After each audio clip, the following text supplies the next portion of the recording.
Nathan in Bristol. No, I don't want to do that. Here's a good one. David in Bristol. Are you in a strop today? No.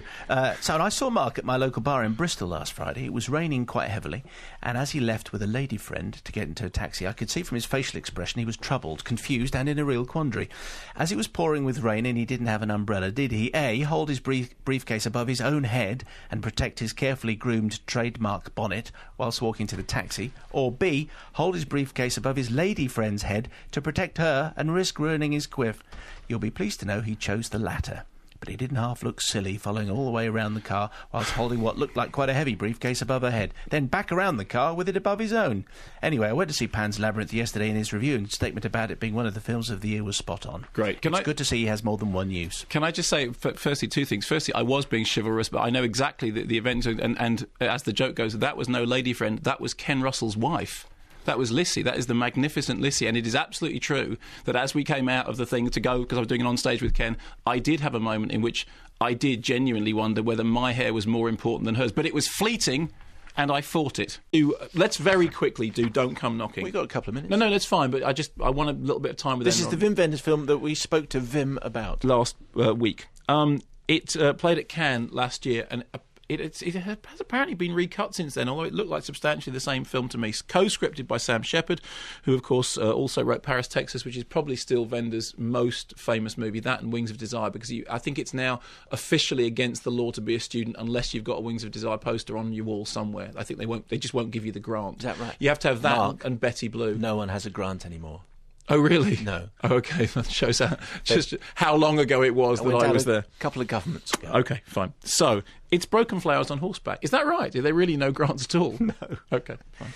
It is strange to find someone who is less tuned in with the way the world is. But I'm proud of it. If somebody made a movie about the absence of all grants, I would know. OK, there we go. Broken Flowers on horseback. Sam Shepard is a cowboy, starring in a cowboy movie. Incidentally, where are they making this cowboy movie? It's a big-budget cowboy movie. Who makes big-budget cowboy movies anymore? People make things like The Three Burials of Melquiades Estrada, but those are kind of independent productions. Anyway, he's starring in a big-budget cowboy movie. He gets fed up. He rides off on his horse. You could probably get a grant for making a cowboy movie. Yeah, you probably could. Can I do this because I've got about 2 minutes for the news?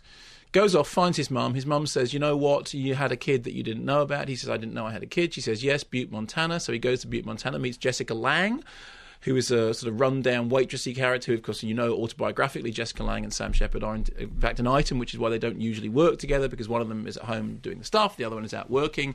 This was considered to be a great pull at Cannes. Hey, Sam Shepard and Jessica Lange and Wim Wenders back together again. And you know what? It's all quite dull. It's one of those films. Wenders has a meandering way, which at times is very, very evocative.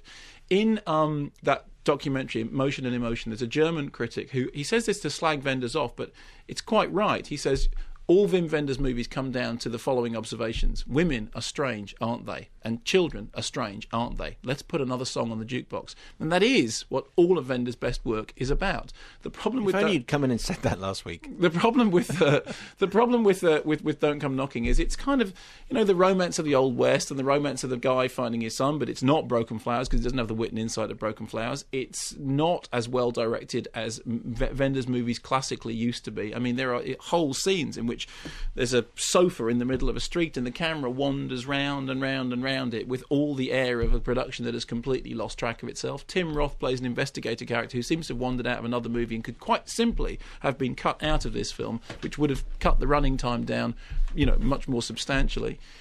And Sarah Polley is wasted and Gabriel Mann is not very good, and you sit there thinking, I love Wenders, I love Alice in the Cities, I love Kings of the Road. I think there is a great heritage there. But, the best thing he could do at the moment is to get out of America and get back to doing what he did originally, which is finding some kind of story in the European tradition that he first came out of. I mean, Kings of the Road is a terrific road movie. It is the classic European road movie. And I don't think he's ever found that again since. In many ways, Paris, Texas was both the making of him and the breaking of him. It's a great film, but since then, he's lived in the shadow of that, and this is nothing like. It's not so much a postscript, a sequel to Paris, Texas as a postscript to it.